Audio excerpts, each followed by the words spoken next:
সিরাজগঞ্জের রায়গঞ্জে সরকারি রাস্তার গাছ বিক্রি করার অভিযোগে ফেরদৌজ্জামান মুকুল নামে এক বিএনপি নেতাকে সাময়িক বহিষ্কার করা হয়েছে। বহিষ্কৃত ব্যক্তি সলঙ্গা ইউনিয়ন বিএনপির সহসভাপতি ও ৮ নং ওয়ার্ড বিএনপির সাধারণ সম্পাদক।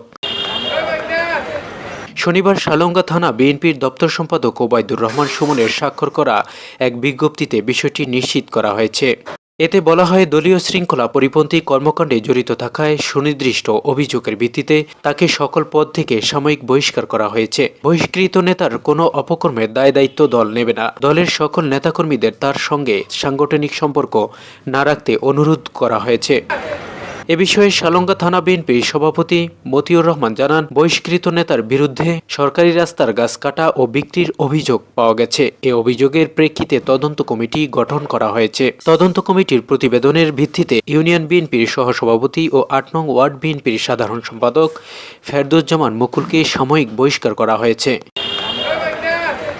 তবে এ অভিযোগ অস্বীকার করে ফেরদৌজ্জামান মুকুল জানান, আমি রাজনৈতিক প্রতিহিংসার শিকার হয়েছি।